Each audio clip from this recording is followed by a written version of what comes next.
Bien, vamos hoy entonces a continuar con nuestro estudio y importante es que vamos a tratar el aspecto del pueblo del libro, que es la continuación de la lucha de independencia realizada por los macabeos.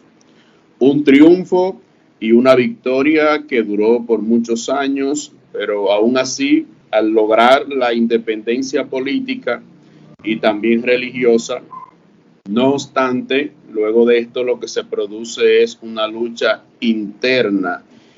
La lucha, a pesar de ser externa, en cierto sentido, durante el periodo macabeo, luego pasa entonces a ser interna.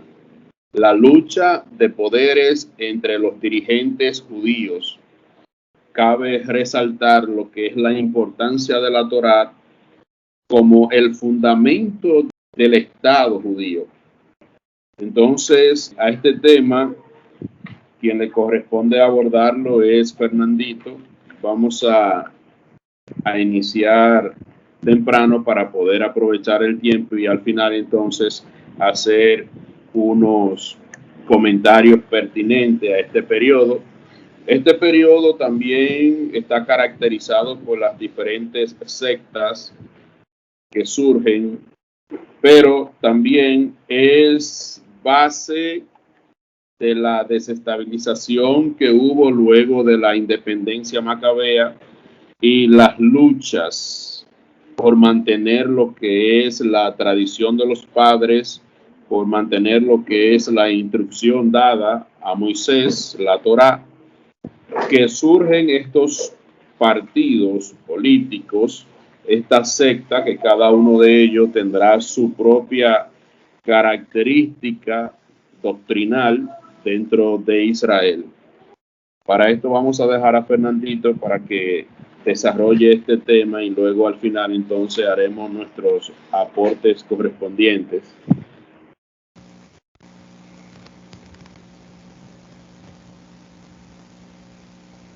Entonces vamos a iniciar con la exposición de esta clase. Como ustedes saben, pues esta materia es impartida por nuestro profesor Elienay Rodríguez, magíster, y el expositor se trata de su servidor, que ya ustedes conocen, Fernandito Aquino Santana. El tema que tenemos para hoy es el pueblo del libro. Esta exposición tiene dos temas principales con sus respectivos subtemas. El primero es la religión de la Torá, que los subtemas son del templo a la Torá, el punto de confluencia de la revolución y la Santa Alianza. Y luego tenemos también la Torá y las sectas. Entre ellas están los fariseos, los saduceos, los esenios, los celotes, los sectarios de Qumran. Tenemos la introducción de la clase. Durante el periodo de lucha entre el judaísmo y el helenismo, los judíos lucharon no por ideales modernos como la libertad política o de la libertad religiosa, sino por la vida de Israel, donde Israel es un todo orgánico que incluye la fe monoteísta, los cultos en el templo y las sinagogas, la ley y las costumbres incorporadas en la Torá, las instituciones políticas que habían aparecido en el periodo post-exílico, el deseo de dominio sobre la Tierra Santa y cuantos sueños de un gobierno mundial israelita puedan haber estado allí para reemplazar el gobierno de los imperios gentiles. El nuevo orden de cosas contenida en estos ideales, por lo que el judaísmo estaba presto a luchar hasta la muerte, había encontrado ya expresión casi al principio del siglo III antes de Jesucristo, en palabras del sumo sacerdote Simón el Justo. En el tratado judío Pirkei Avot 1.2 está escrito, él solía decir, sobre tres cosas se aguanta el mundo: sobre la Torá, sobre el culto o templo y sobre las buenas obras. Estas tres cosas representan revelación, adoración y simpatía. la palabra de Dios al hombre, la respuesta del hombre a Dios y el amor del hombre a su prójimo. Y son una y al mismo tiempo la norma de vida y el fundamento de la nación y del Estado de Israel. En tiempos anteriores, los macabeos, el templo se levantó como un baluarte contra la corriente del helenismo, pero como veremos, el punto de confluencia de las fuerzas del judaísmo vino a ser cada vez más la eterna y sagrada Torá. Estamos mencionando la palabra helenismo, y cuando nosotros hablamos del helenismo estamos hablando del periodo de la civilización griega que comienza con Alejandro Magno proclamado rey de Macedonia, para que nos familiaricemos con la palabra. Entonces tenemos la religión de la Torá. El doctor E.F. Moore define la palabra Torá como el nombre que comprende la revelación divina escrita y oral en la que los judíos poseían el único modelo y norma para su religión. La palabra significa instrucción o enseñanza e indica la revelación dada por Dios a Israel a través de su siervo Moisés. La palabra se traduce a menudo como ley, pero esto puede prestarse a error, pues su significado está más cercano a revelación que a legislación. Sin embargo, ya que esta revelación encuentra expresión escrita en el Pentateuco, el nombre Torá se aplica comúnmente a los 5 libros de Moisés. Como veremos, el nombre pudo ser aplicado no solamente a los registros escritos de esta revelación, sino también a la tradición no escrita, la cual procuró hacer explícita la enseñanza que estaba implícita en los escritos de la Torá.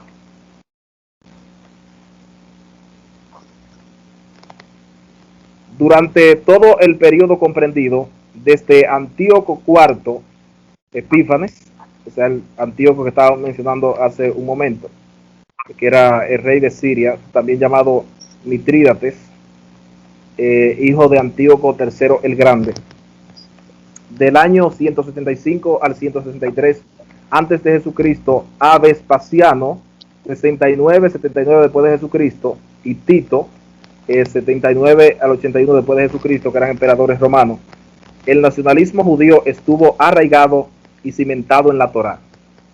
En esta palabra se hacían los gérmenes de la revuelta que había de sentenciar a muerte al helenismo y todo lo que esa cultura extranjera pretendía dentro de la nación judía.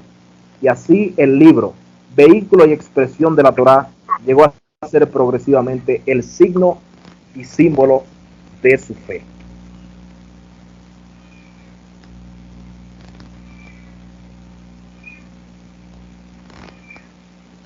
Del templo a la Torá. El espacio no permite contar la historia de Esdras, quien según el Talmud estableció la Torá mucho después de que esta había sido olvidada. Y solo se puede hacer una breve mención del soferín o escribas, que según la tradición desarrollaron el trabajo de Esdras, enseñando e interpretando la Torá a sucesivas generaciones, demandando para ella una posición de suprema autoridad en el judaísmo. Sus enseñanzas se basaban en la simple exégesis de la Torá, sobre la cual se formarían las nuevas tradiciones sin que haya habido otro precedente para ellas ni en los antiguos acopios de la tradición ni en la Torá misma. La parte desempeñada por la enseñanza oral de los escribas fue muy significativa e hizo mucho en la preparación del pueblo para enfrentarse con los problemáticos años que seguirían, en los cuales la influencia de la cultura helenista empezó a notarse muy profundamente. Hay razones para creer que el soferín organizara semanalmente reuniones no solo en Jerusalén, sino también en las ciudades y pueblos donde la Torá era públicamente leída y explicada. Sería erróneo pensar que estas reuniones en términos de cultos de sinagoga, ya que estas aparecieron posteriormente y se extendieron por toda Jerusalén y la dispersión. Pero indudablemente estas reuniones sirvieron para abrir el camino, y al soferín y sus sucesores se les debió mucho en el desarrollo de estas instituciones, las sinagogas, tan vitales para el judaísmo. A la muerte de Simón el Justo, sobre el año 270 a.C., la influencia del soferín cesó, pero hay evidencias de que después de esta fecha un equipo de hombres, principalmente laicos, se dedicaron privadamente al estudio de la Torá. Este periodo de enseñanza no autorizada continuaba aún sobre el año 198 a.C., cuando probablemente fue abolida por la organización posterior conocida como el Sanedrín. Sanedrín era un tribunal constituido por sacerdotes y laicos y dedicado a regular los asuntos religiosos. La Torá llegó a ser de forma creciente el centro de atención, adquiriendo gradualmente gran significación en la vida devocional de muchos, quienes por razones de los problemas de los tiempos o por estar esparcidos fuera de Jerusalén, no podían ofrecer sacrificios en el templo. En algún periodo, pues, entre la terminación de la Torá a mediados del siglo IV antes de Jesucristo y la revolución macabea en el año 167 antes de Jesucristo, tuvo lugar una sutil traslación del énfasis dado al templo a la Torá, de capital importancia para la vida del judaísmo. Pero fue en el tiempo de los macabeos cuando esta transformación se hizo sumamente perceptible, pues por aquel entonces la Torá había llegado a ser el símbolo visible de la fe judía.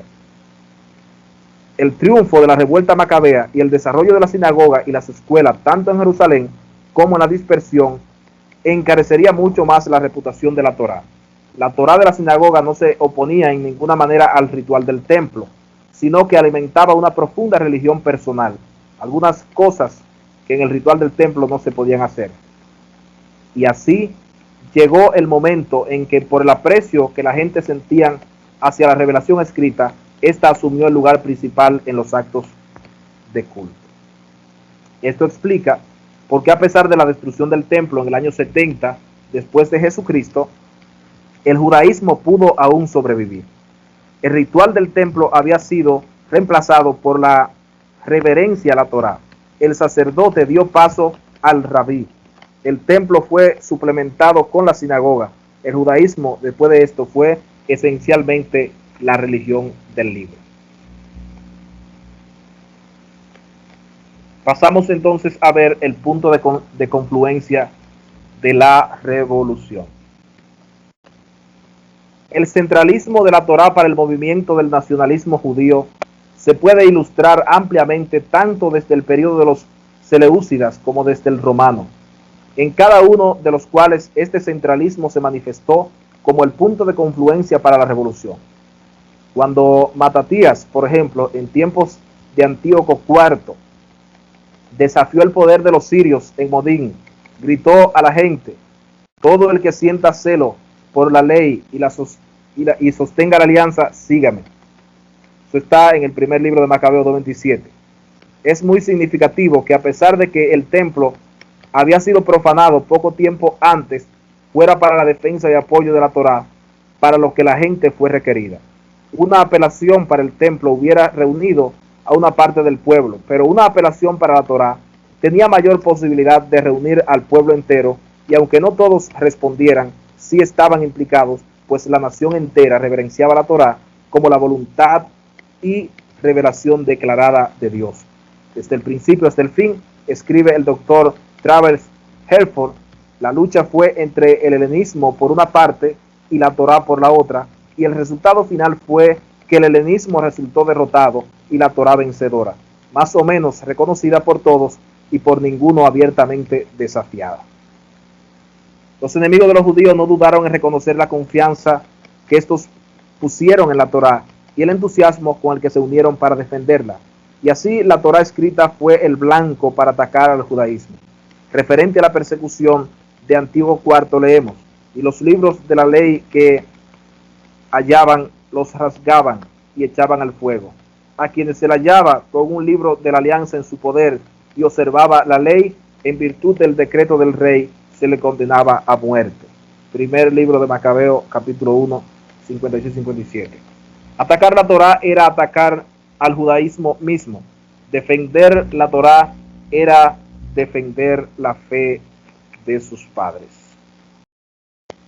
El desafío del helenismo no era simplemente una cuestión de política, estética, moral o cultura. Era un golpe dirigido contra las mismas raíces de la fe judía, la cual encontró expresión en la Sagrada Torá y por ello había de ser resistido a todo trance. Pero como ya hemos visto, aunque la revolución macabea obtuvo una gran victoria, no puso fin al pleito. Judaísmo contra helenismo, de una vez y para siempre. La nación judía estaba todavía rodeada por la cultura helenista y tenía que actuar de algún modo para independizarse del ambiente.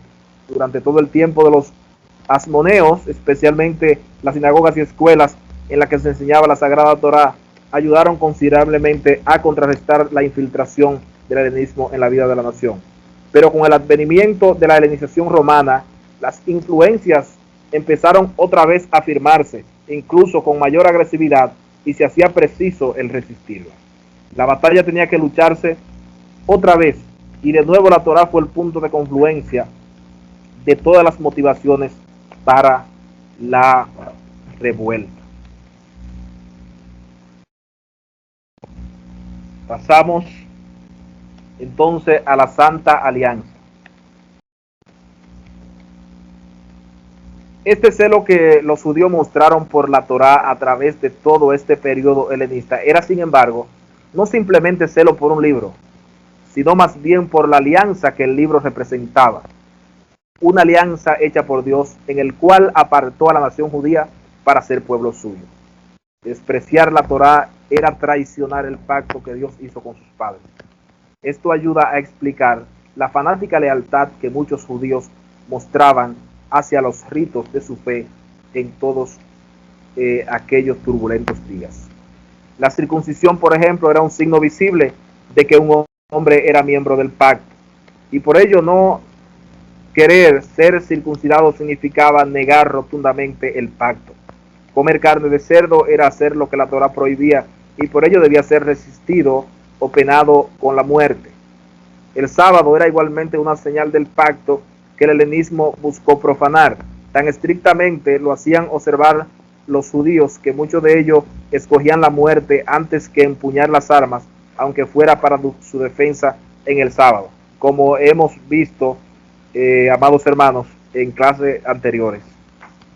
La Torá era inflexible, prohibiendo la idolatría de cualquier tipo o forma. De aquí el acentrado odio de los judíos hacia cualquier cosa de sabor a un culto al emperador. De aquí también su violenta oposición hacia aquellas construcciones al estilo griego, decoradas con figuras idolátricas de animales y hombres. Incluso los trofeos que adornaban los teatros eran considerados por muchos como ídolos y por lo tanto eran anatema para los judíos que adoraban a un Dios celoso que no toleraría ninguna de esas cosas en su soberanía. Entonces, la ley fue el fuero del judaísmo, el manantial de su fuerza durante muchos siglos.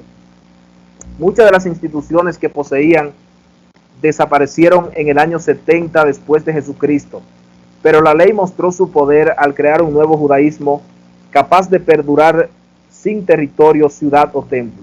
A través de la lectura de la ley, suplementada por los profetas en las esparcidas sinagogas de la dispersión, el conocimiento del único Dios santo y de su pacto con Israel se mantenía vivo en los corazones de todos. Pasamos entonces con la Torá y las sectas. El judaísmo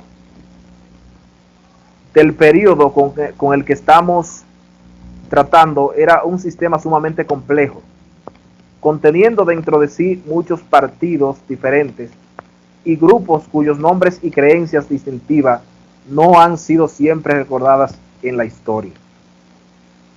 Josefo expresa que los judíos tuvieron durante mucho tiempo 3 sectas de tipo filosófico, una expresión que fácilmente puede confundir los fariseos, los saduceos y los esenios, a los cuales se añadió el partido fundado por Judas y Saduc, y que se denominó posteriormente celotes.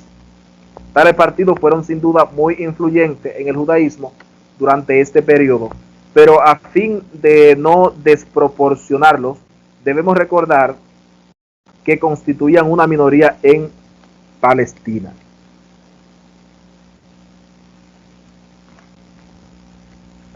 La Torá era la base misma del judaísmo y el fundamento de su nacionalismo.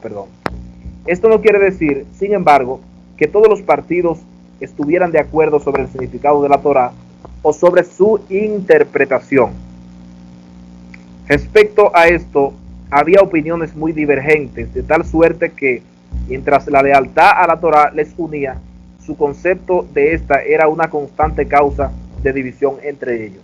Y quiero aclararle que, como dice el texto que acabo de expresarle, la Torá era la razón de ser de todos estos partidos religiosos, pero a la vez la interpretación o el concepto que ellos tenían de ellos era lo que realmente les dividía. Entonces, por un lado tenemos que la Torá era la base fundamental de estas sectas, pero por el otro lado tenemos que la interpretación de ella era lo que lo mantenía divididos y que cada uno formaba cada una de esas sectas. La primera de esas sectas que nosotros vamos a ver es la secta de los fariseos.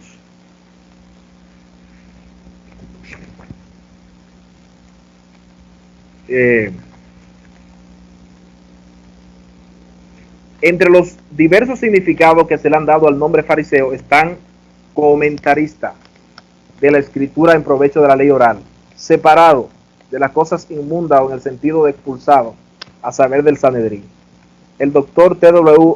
Manson sostiene que la palabra significa persa y que le fue aplicada por sus oponentes, quienes de esta forma los tildaban de innovadores en teología. Más tarde se dio al nombre una edificante etimología, conectándole con el significado de la raíz hebrea separar, y en este sentido se entendió como cismático. Es totalmente cierto que aunque los fariseos eran celosos defensores de la tradición, para ellos esta no era una cosa muerta, e indudablemente algunas de sus doctrinas sobre el reino mesiánico, la otra vida, la creencia en una multitud de demonios y ángeles, etc., recibieron influencia del pensamiento persa. Durante todo este periodo, no obstante, fueron como baluartes contra las incursiones del helenismo, mostrándose como valerosos defensores de la religión de la Torá, pero en la interpretación de la misma era donde se diferenciaban enormemente de sus oponentes, los saduceos. Los fariseos sostenían que la ley oral debía ser considerada como poseedora de la misma autoridad que la Torá escrita, mientras que los saduceos defendían la sagrada autoridad de la Torá escrita como algo completamente superior y aparte de las nuevas tradiciones y observancias. Enseñando e interpretando la Torá tanto escrita como oral y aplicándola a la vida diaria, democratizaron la religión, haciéndola personal y operativa en la experiencia de la gente común. Su principal instrumento para la propaganda de la Torá fue la sinagoga, la cual llegó a ser una institución sumamente poderosa tanto en Jerusalén como en la dispersión. La lectura de la Torá acompañada de una interpretación traducida a la lengua vernácula fue el distintivo del servicio de la sinagoga. En esto los escribas, muchos de los cuales pertenecen al partido fariseo, tendrían un importante papel que representar. Los evangelios dan alguna indicación de la posición que las sinagogas habían alcanzado como plaza fuerte de la religión de la Torá ya antes del tiempo de Cristo. La segunda de la secta que vamos a ver tiene que ver con los saduceos. Si los fariseos pertenecían a la clase media, los saduceos representaban la aristocracia rica y particularmente al poderoso sacerdocio de Jerusalén. Probablemente la mayor parte de los saduceos fueran sacerdotes, pero no se les identifica con todo el cuerpo sacerdotal. Figuraban entre ellos ricos mercaderes, gobernantes y otros. En su origen, sin embargo, no fueron un partido religioso, aunque eso era lo que tendían a ser. Más bien eran un conjunto de personas participantes de una posición social común y holgadamente comprometidos entre sí por una determinación de mantener el régimen existente. Ciertamente el doctor T.W. Manson sostiene que el nombre se deriva de la palabra griega sindikoi, que en la historia ateniense significa aquellos que defendían las leyes contra las innovaciones. Como los fariseos creían en la supremacía de la Torá, pero a diferencia de ello rehusaban reconocerle la misma autoridad a la ley oral. Tenían, es cierto, tradiciones y usos propios, tanto rituales como legales, pero como todo esto no tuviera su origen en Moisés, no lo reconocían al nivel de la Torá. Por otra parte, creían que era en el templo, principalmente, donde las palabras de la Torá podían ser obedecidas, y que las órdenes emitidas por los sacerdotes en función de su propia autoridad eran guía suficiente para que el pueblo pudiera cumplirlas. Efectivamente, siempre que se compararan la autoridad de la Torá escrita con la de la tradición oral, los saduceos consideraban a esta poco más que una reliquia del pasado. Y para los fariseos la Torá era el centro de su fe.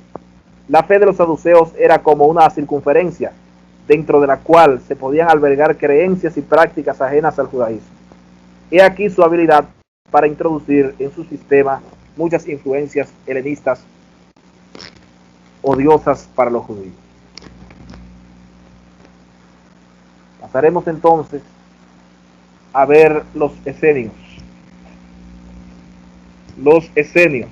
El nombre esenio probablemente se deriva de una palabra aramea que significa santo o piadoso y corresponde a la hebrea hasid. Se conoce relativamente poco acerca de los esenios, pero hay evidencia de una comunidad muy unida de tipo ascético que se relacionan con el nombre de quienes formaban una hermandad esorética de unos 4.000 miembros fuertes y activos cerca de la costa occidental del Mar Muerto.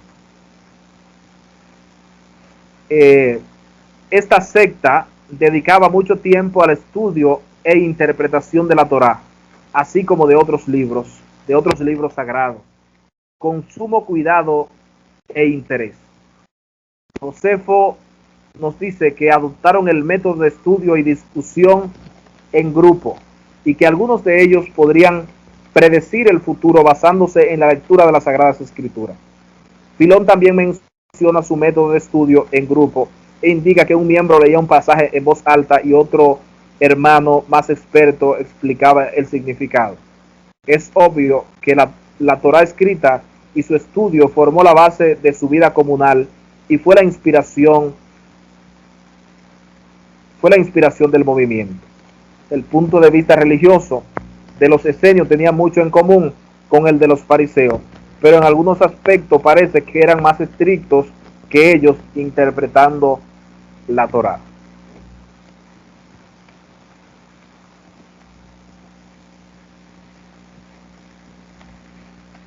La cuarta de la secta que estaremos estudiando tiene que ver con los celotes. Ya hemos mencionado que Josefo sitúa el origen de los celotes en el año 6 después de Jesucristo. Pero de hecho sus raíces llegan mucho más lejos dentro del periodo prerromano, pues pueden ser justificadamente considerados como los verdaderos hijos espirituales de los macabeos. El doctor R.H. Pfeiffer sostiene sucintamente esta posición cuando dice: así como los fariseos son los herederos de los asideos y los celotes lo son de los macabeos. Josefo describe a los celotes como bandidos, ladrones y similares, pero igualmente se les podía describir como patriotas. Según el punto de vista del escritor, y es erróneo, sin embargo, considerarle simplemente como un grupo político radical del Estado que creaba problemas a los romanos. Sin duda atrajeron hacia sí a mucha de la gentuza de su tiempo, pero formaban un conjunto de patriotas judíos movidos por profundas convicciones religiosas. Los celotes tenían un inviolable apego a la libertad. Rehusaban llamar señor a cualquier hombre o pagar tributo a cualquier rey, pues Dios era su único caudillo y señor. Despreciaban el tormento y no daban la menor importancia a la muerte, ni el sufrimiento, incluso la tortura de parientes y amigos, les hacía cambiar de propósito. La última secta que vamos a ver es los sectarios de Qumran. Ya se ha hecho mención de los asideos, quien en tiempo de Juan Hircano, 134 al 104 antes de Jesucristo, aparecieron como el partido de los fariseos. No todos los asideos, sin embargo, se identificaron con este partido. De ahí parece razonable creer que tal vez casi a finales del siglo II antes de Jesucristo, un conjunto de personas seguidoras de la verdadera tradición de los asideos prefirió retirarse al desierto de Judea bajo la dirección de uno a quien llamaban el maestro de justicia, el cual formó a sus seguidores en una comunidad religiosa bien organizada. Les enseñó una nueva interpretación de las escrituras y les ligó mediante un nuevo pacto que le comprometía a obedecer la ley de Dios hasta que la era mesiánica alboreara.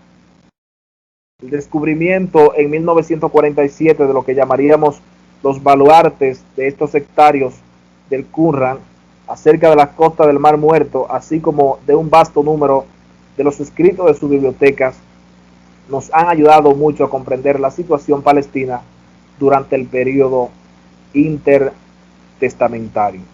Tras el hallazgo de los pergaminos del Mar Muerto, la opinión se ha dividido en cuanto a la identidad de la comunidad del Qumran. Algunos eruditos arguyen una fecha anterior a los macabeos y otros los identifican con los celotes en el siglo I después de Jesucristo. Lo que podríamos llamar argumento más fuerte, los sitúan posteriormente al asociarlo sin identificarlos con una rama de los esenios sobre el tiempo de Alejandro Janeo, 102 antes de Jesucristo o un poco antes. De este mismo periodo tenemos evidencia de una gran comunidad de esenios y de otra igualmente grande de sectarios, ambas viviendo en o alrededor del valle del Qumran, y los indicios son que formaban probablemente una misma comunidad. Esto se confirma comparando las costumbres, los ritos y las creencias de ambas sectas, los cuales eran prácticamente iguales. Hasta aquí ha llegado nuestra exposición. Gracias por su atención. Cualquier pregunta que esté a nuestro alcance responder, con gusto se la podríamos responder si está a nuestro alcance. Si no está a nuestro alcance, el profesor o cualquier compañero de la clase podría también responderla. Gracias. Ok, está bien. Pues Carlos tiene la palabra. Un momentito, Fernandito. Amén, amén. Bendiciones nueva vez, amados hermanos. Quería aportar algo más, algo adicional a lo que estamos hoy estudiando del pueblo del libro. Y hay que una valiosa información era que no solamente a Israel se le llamaba el pueblo del libro, sino que había una costumbre en los pueblos orientales y también en las religiones falsas, pero en el momento determinado, por parte de lo que se ha expresado hoy en la exposición y la misma historia, a Israel se le ha conocido como el pueblo del libro. Inclusive a los árabes en el Islam también se le conoce como el pueblo del libro, y también se le conoce como el pueblo del libro a los cristianos. En el Corán, libro de los islámicos, hace mucha referencia a este dicho, pero más bien a lo que es el pueblo judío, se le ha llamado el pueblo del libro, porque si notamos, o sea, en los estudios que hemos hecho, que la confluencia para la grandes revuelta, más que todas las cosas, no es tanto que tenemos un enemigo presente, sino que tenemos un enemigo presente en cuanto a lo que es secular o político, sino un enemigo que es presente en cuanto a lo que nuestras tradiciones, nuestro pacto, nuestra ley. Por esta razón, lo que es la misma ley y la sinagoga, que tuvo una participación importantísima en toda la historia de Israel y que pudo mantener viva la llama de su fe, son las responsables de estas grandes batallas y luchas que el pueblo de Israel tuvo que enfrentarse. es interesante, o sea, siempre notar que esa fue la causa de las grandes guerras y las grandes revueltas, el querer cambiar sus tradiciones y hacerlos violadores del pacto y de la ley. Hablando un poquito más de lo que es la sinagoga, que tiene que ver mucho con lo que es la tradición del libro y el pueblo del libro, ya en una ocasión expresamos que la sinagoga nace en el exilio. El profe hablaba de esto y uno de los personajes principales fue el sacerdote y escriba Edras. Había algunos dichos o proverbios entre el pueblo judío, que era de los que estaban en la dispersión, o sea, en la cautividad, y que luego ellos lo llevan a lo que son sus tradiciones, sus creencias y su vivencia diaria. Y uno de los dichos de ellos era que el judío tenía que ir deprisa a la sinagoga, pero salir despacio. Otra que también decían, había una normativa para poder establecer una sinagoga, que tiene que ver mucho con el asunto del pueblo del libro, porque realmente cuando ahí es que toma mucho auge y mucho valor lo que era el estudio y la interpretación de la palabra de forma oral, ya que en el exilio ellos no estaban en la disposición de sacrificar porque no tenían el templo, o sea que lo que era el método de sacrificar y el método de las actividades religiosas dentro de lo que era el templo, se fueron anulados cuando ellos estuvieron en el exilio. Eso le dio gran poder a los soferines y a lo que fue el mismo estudio de la palabra, y de allí se viene a acentuar realmente la importancia que viene a connotar en años y siglos posteriores lo que era el estudio de la palabra. Otra de las normas para el mismo asunto del estudio de la palabra era que un pueblo judío no era llamado grande quizá por la extensidad de su territorio, ni llamado pequeño por ese mismo concepto de que el territorio era amplio, sino que podía ser un pueblo pequeño, pero si contaba con una sinagoga, era un pueblo grande. Y una de las normativas para que un pueblo tuviera una sinagoga era que tenía que tener 12 miembros más una persona que lo presidiera, o sea, el número 13. Hablo de esto porque esto tiene mucha importancia en lo que es el establecimiento del pueblo del libro, porque fueron estos lugares que dieron fundamento y le dieron el cauce para que fuese una transición, luego que en todos los periodos y en todas las batallas ellos pudieran mantener lo que era su fe, y pudieran también ganar grandes batallas. Un poquito de los fariseos es también esta secta nace en el tiempo de Juan Icano, como lo estuvo expresando nuestro hermano Fernando Aquino, y pertenecía a la escuela de Gisley. En Israel habían dos escuelas. Estas escuelas están fundadas 300, más o menos 300, el profesor me corrige, 300 años antes de Jesucristo, por ahí andaban. Eran escuelas rabídicas también que nacen del mismo tiempo de cautividad, y nacen dos escuelas, que era la de Gisley y la de Shammai. Los fariseos, justamente con el apóstol Pablo, que era fariseo, pertenecía a esta escuela, y era la escuela que eran expertos en lo que era la interpretación oral de la Torá. Era una escuela un poco menos drástica que la de Shammai, era una escuela un poquito más liberal, y este grupo o partido religioso que eran una de las facciones que había en Israel, en un momento determinado, en el mismo tiempo de Juan Icano, había una división. Había un grupo de ellos que gobernaba la ciudad baja, otros gobernaban la ciudad alta, entre tanto que los que eran los saduceos, que era el área aristocrática rica de este lugar, que como decía el hermano Fernando, no era un partido realmente religioso, aunque pretendían serlo, eran los que gobernaban el templo, porque su descendencia, como también Fernando hacía la anotación, venía específicamente de la línea sacerdotal. La gran mayoría de los sacerdotes eran de la secta de los saduceos. Entonces, hablando de los fariseos, Gamaliel, que es el maestro que enseña, que aprende, o sea, el apóstol Pablo a los pies de él, era bisnieto de Gisley, que fue uno de los rabinos fundadores de esta escuela que había en Israel, también para los tiempos de Jesús y para los tiempos antes de Jesús.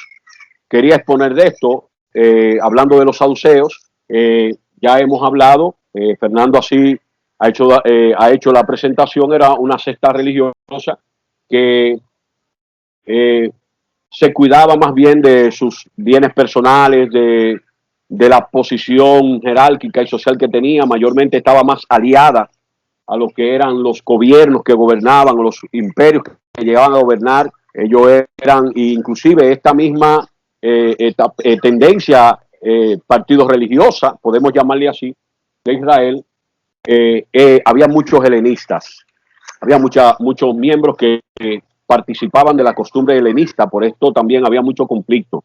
Cuando había alguna movilización, mayormente el pueblo aceptaba más la sugerencia del partido fariseo porque eran más apegados y que también ellos tenían una influencia mayor sobre la masa del pueblo, ya que era una de las tendencias quizá con menos prestigio económico, pero más allegada al pueblo. Hablando de los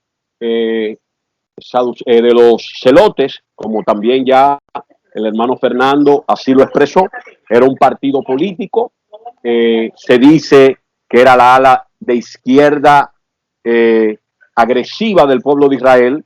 El mismo Josefo, en uno de los comentarios que habla de este grupo religioso, aunque es presentado en los años 6 de la era cristiana, él dice que eran anteriores. Ellos tenían algunos lugares de acopio, de reunión. Entre uno de ellos estaba Galilea, que era una ciudad marítima.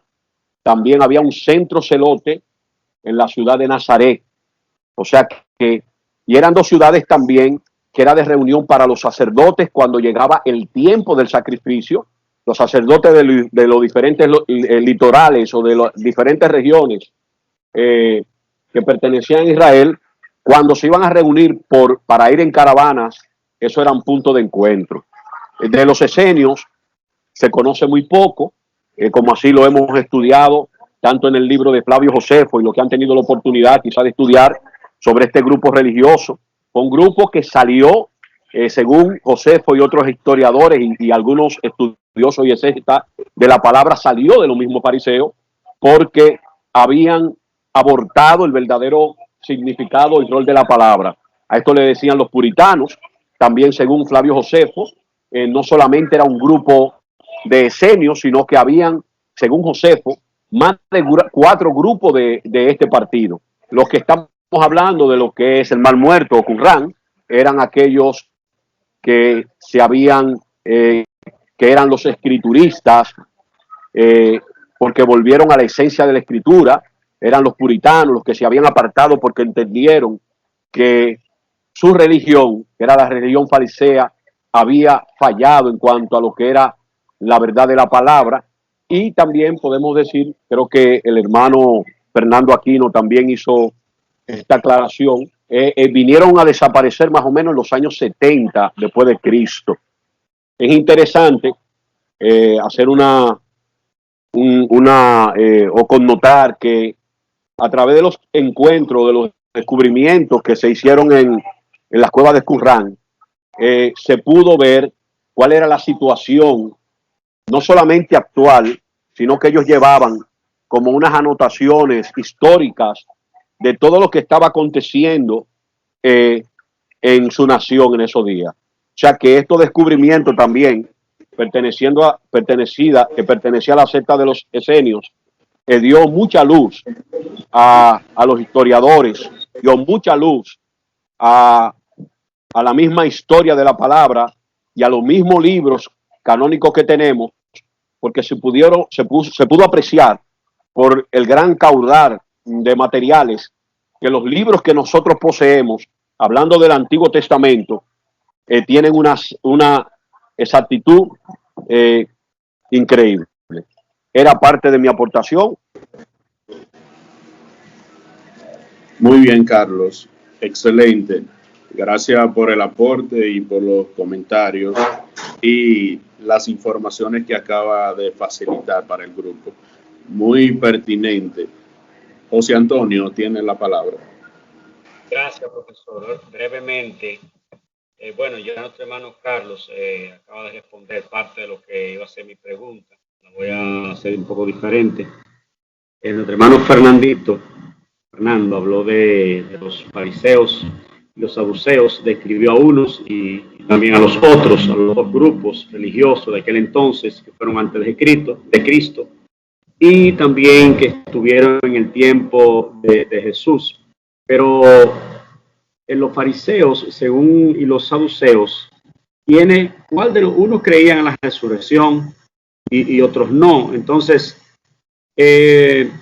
¿cuál de los dos grupos religiosos fue más apegado a la Torá, a las leyes, a los mandamientos, a lo que Dios establecía en ese tiempo? Porque según Mateo 23, Jesús acusa a los escribas y fariseos y le da las mismas lecciones a los dos y los llama hipócritas a los escribas y los fariseos en base a un punto que se discutía ahí en ese capítulo 23. Entonces, realmente Jesús los descalifica a los dos grupos. ¿Cuál de los dos grupos era el más, el que cumplía más, o estaba más apegado al Torah, a la palabra? Lo segundo es, en cuanto al examen de la semana que viene, no sé si van a ser 20 preguntas o van a ser 10. Siempre son 20. Hablaremos de eso más adelante para no salirnos del tema. Sí, respondiendo a su primera pregunta sobre cuál era más pegado a la Torá, si los fariseos o los saduceos. Lo más apegado eran los fariseos. El problema de los fariseos eran las tradiciones. Ellos seguían realmente las instrucciones de la Torá, la enseñaban. Por eso Jesús claramente le dijo a los discípulos, todo lo que ellos les manden hacer, háganlo. Pero el problema eran las tradiciones, que habían quebrantado ciertos mandamientos para seguir las tradiciones, pero ellos sí enseñaban la Torá. Carlos tiene la palabra. Respecto a los saduceos, pues negaban ciertas doctrinas de la Torá y la excluían de la literatura. Vamos a darle la participación a Fernandito, que tiene hace rato la manita levantada. Sí, profe, añadir algo que, como usted dijo, los fariseos eran bien apegados a la Torá. El único problema que también ellos tenían, el único problema que tenían era que ponían la ley oral a la par. Al mismo nivel. Al mismo nivel, ¿usted me entiende? Entonces, otra cosa, los fariseos eran defensores a rajatabla, como podemos decir nosotros, de la tradición, como usted decía. Y los saduceos, en el caso de los saduceos, ellos entendían que la Torá tenía más relevancia que la tradición, que la ley oral. Sí, los fariseos creían en la resurrección y los saduceos no. Sí, correcto. Los fariseos eran muy celosos de la ley. Interpretaban prácticamente casi literal las escrituras. Recuerden el celo del apóstol Pablo, que era fariseo. Es decir, que ellos realmente se preocupaban por enseñar textualmente las escrituras, pero a la vez le daban el mismo valor a la tradición oral que la tradición escrita. Ese era el único problema. Que todo esto surge durante este periodo por las diferentes enseñanzas que son transmitidas a través de los soferines, de los escribas, por la ausencia del templo, porque según algunos escritores entienden que durante este periodo tampoco había sinagoga en el tiempo de los soferín, pero eso es algo que todavía está en discusión y en estudio. Carlos, déjeme darle la oportunidad a José Bonilla, que levantó la mano, y luego continuamos con usted. José Bonilla. Sí, buenas tardes. Profe, viendo esta diferencia aquí entre lo que es los saduceos y los fariseos, eso también desde un punto de vista se aplica hoy en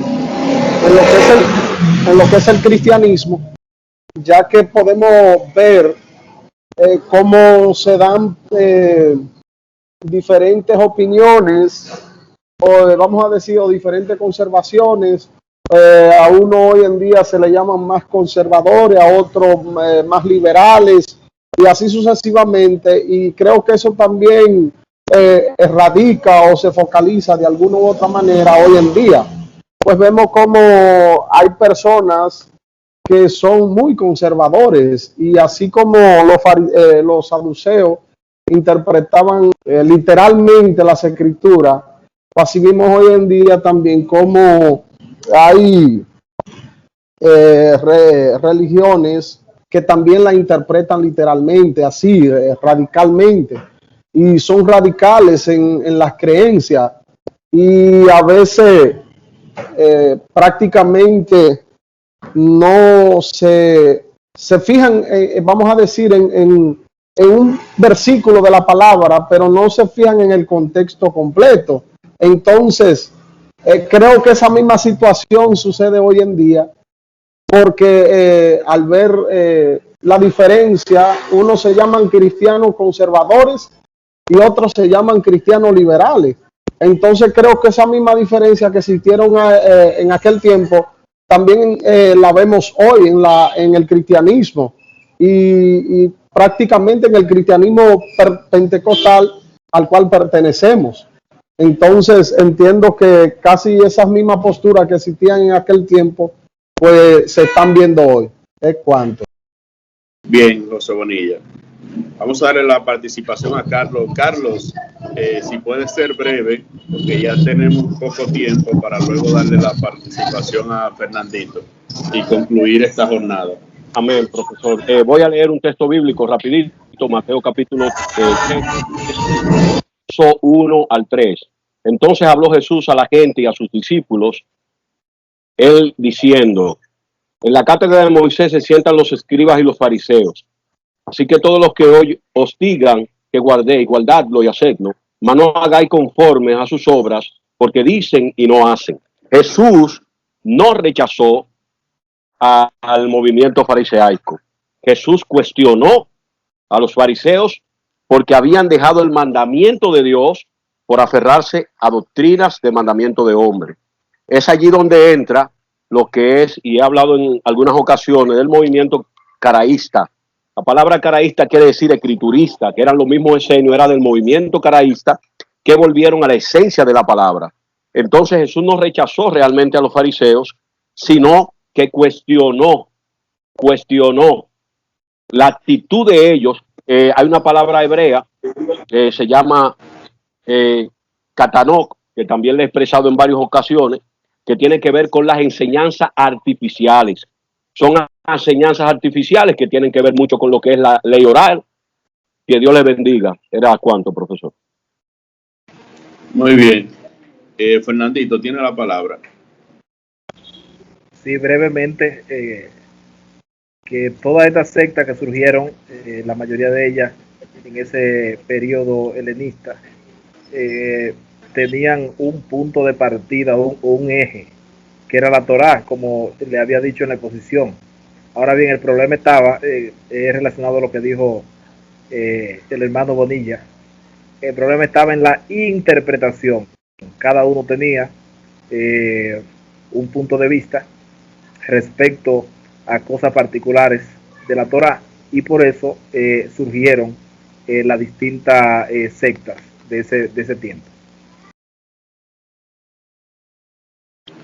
Muy bien, entonces para finalizar, en primer lugar nosotros vemos al pueblo judío que lucha precisamente no solo por la independencia, de mantenerla, porque ya la habían alcanzado en la época de los macabeos, sino también por mantener lo que es la fe, la Torá, el libro que era el fundamento de su religión, y por eso las sucesivas revueltas y rebeliones contra los gobernantes externos se da precisamente con ese propósito de defender la Torá.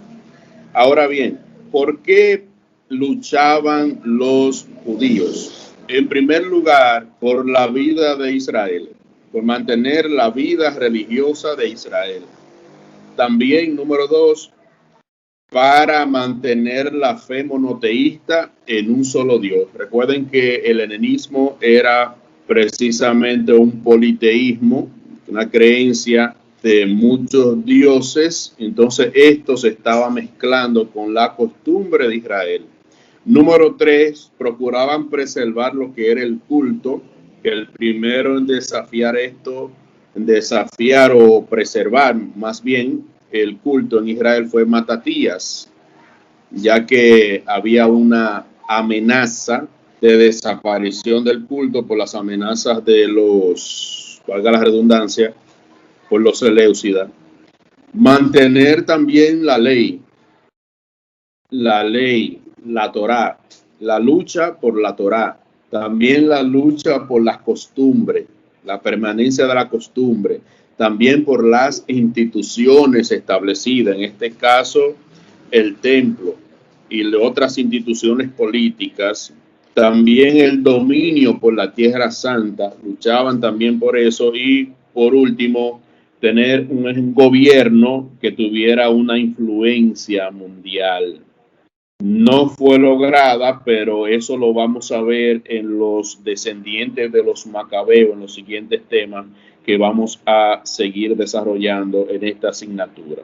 De manera que nosotros podemos decir que admirablemente el pueblo de Israel luchó por lo que creía, luchó por sus instituciones, luchó por su vida religiosa y luchó por las tradiciones que fueron dadas a sus padres. Estoy hablando precisamente de la ley de Moisés, la instrucción dada a Moisés, y eso es admirable, porque mantener 15 siglos aproximadamente de tradición, desde el Éxodo hasta la época de los macabeos, es una amenaza dentro de un contexto difícil para el pueblo de Israel, un contexto hostil. Entonces, esta parte de esta lucha y esta formación de los partidos, de las sectas que se formaron durante este periodo, va a traer una transformación en los siglos posteriores que se va a reflejar hasta el siglo segundo de nuestra era, aún más allá de la destrucción del templo. Y lo mismo que nosotros vemos en este periodo va a seguir en el caso de la preservación y los cultos en las sinagogas y las enseñanzas, va a seguir a partir del siglo II después de Cristo, donde los judíos también tienen que seguir luchando por preservar las tradiciones que a partir del siglo I, finales del siglo I al siglo II, hay una reestructuración de las tradiciones judías para poder preservar y seguir siendo entonces el pueblo del libro. Si tienen alguna pregunta brevemente, hemos concluido hasta aquí la clase de hoy.